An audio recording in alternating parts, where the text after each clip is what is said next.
Minecraft Steve is in fact none other than Steve Rogers, aka Captain America. In fact, to be specific, all of Minecraft is one of the missing puzzle pieces that is the mystery of what happened to Steve Rogers at the end of Avengers Endgame and holds the future to Minecraft as we know it. And I have irrefutable proof! So grab your tinfoil hats, sit down with a brew, and I guarantee by the end of this video, you'll be a believer too. So firstly, the obvious stuff. They look exactly alike. See? And both called Steve? Coincidence? I think not. Well, okay, yeah, possibly, probably in fact. But stay with me. Let's look at what we know. Firstly, Minecraft's been around a while. In fact, it was around 10 years before the events of Avengers Endgame, which means chronologically, how could Minecraft Steve be Captain America Steve? Well, this next bit kind of relies on you knowing the events of Avengers Endgame, at least loosely, but let's be honest, if you've not seen it by now, what have you been doing? Living under a rock? Anyway, at the end of Endgame, Cap is getting ready to time travel back and return all the Infinity Stones to their correct time. This is the first time someone has held all Infinity Stones together and travelled through the time machine. I mean, think about it, all the others only had one or two when they travelled. Cap has all of them. That's a lot of unstable potential energy in one place. And in particular the focus to this theory, the time and reality stones. What if, when Cap got hit with the energy to send him back, the two misbehaved and sent him back in time, say 10 years, to a new reality? One that's less HD and more blocky. Is that so far-fetched? If we look at Doctor Strange and the Scarlet Witch, we can see them travelling dimensions and realities can make their appearance change too, despite still being the same person. So this could explain why Minecraft Steve and Captain Steve look ever so slightly different. I mean, if you really squint, they look kind of similar, or maybe you just need new glasses. Not convinced yet? Okay, well, these next few points are guaranteed to change your mind, so stick around. The first thing you do in a new Minecraft world? Punch a tree, of course, but not any tree. This is a 1 block thick tree. Now for your awareness, 1 block in Minecraft is 1 meter. That is a 1 meter thick piece of solid wood. In reality, that would look like this. A fully established and developed tree, and you just punch it down and take no damage. Now where have we seen someone punching things down before, like, I don't know, steel-filled punch bags? Or how about general physical strength? 1 gold block in Minecraft would be 1 meter cubed of gold in reality, which weighs 19.3 tons each. And you can hold 64 in each hand and bicep curl it. That's over 1,000 tons in each hand. Where have we seen biceps like that again? Oh yeah, that's right. I don't know how much force a helicopter generates truthfully, and I'm not doing the maths, but I'd imagine carry the 2 times by 5, yeah, it's a lot. Not to mention Steve can carry a full inventory of gold blocks. That's over 44,000 tons.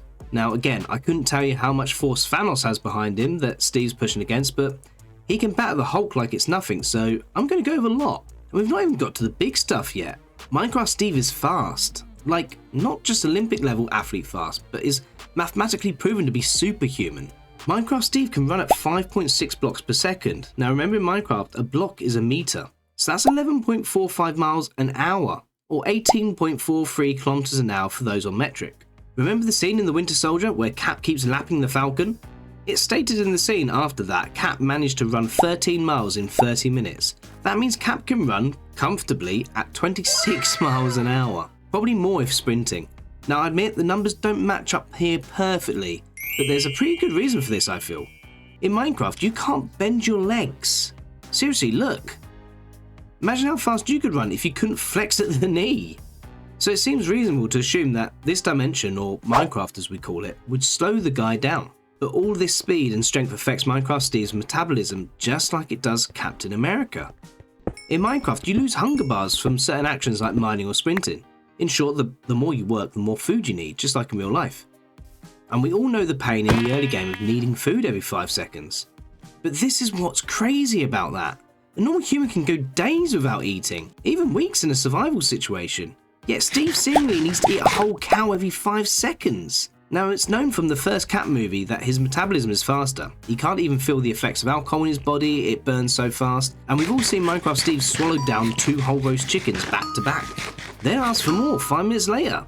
I don't know about you, but if I ate a whole roast chicken to myself in real life, no matter how active I'd been, I wouldn't be able to move for a week. You'd have to cart me away on a pig? Weird segue, I know.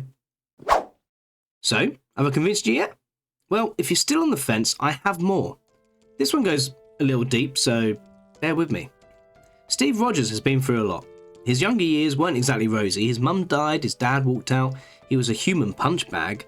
He went through a horrendously painful transformation which propelled him into fighting a world war against Nazis and whatever this guy's deal is. His best friend died in front of him, saving his life. He spent years trapped as a capsicle, only to wake up in a different world, under siege from gods with alien armies, and his true love suffering from dementia and eventually dies. So it's fair to say Kappa's had one hell of a paper round. And mentally he's probably quite tired to say the least. Traumatized would be another word.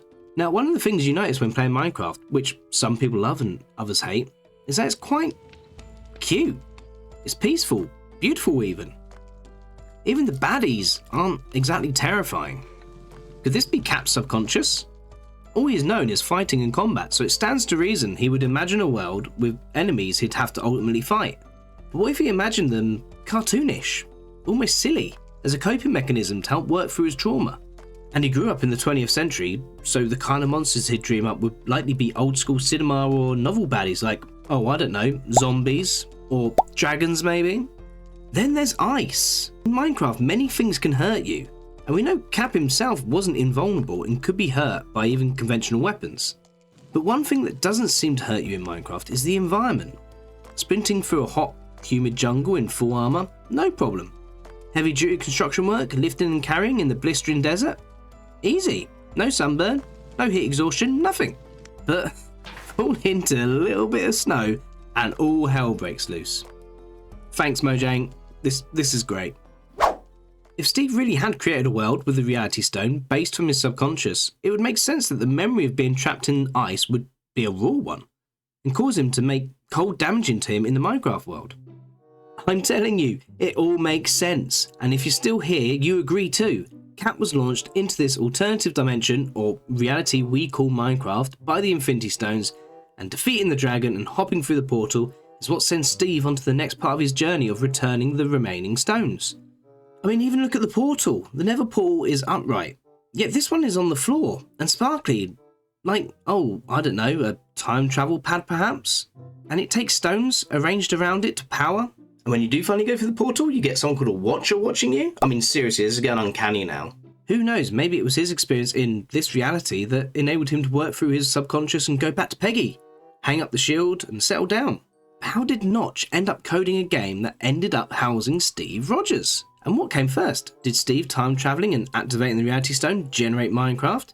Or did Notch create Minecraft and Steve just happened to land there? Or did Notch have inside knowledge of the events of Infinity War? Wait a second, I'm wearing a Steve skin and I can do all those things. Does that mean I'm Captain America? I mean, have you ever seen me and Captain America in the same room? I'm having an existential crisis. Wake up, sheeple! I don't know, maybe I've had too much coffee with this one. Let me know what you think in the comments or tell me your crazy Minecraft theories. Maybe I'll make a video on it. And don't forget to boop a like if you've enjoyed this, but trust me, Steve is Steve Rogers. Anyway, until next time, love you, miss you, bye.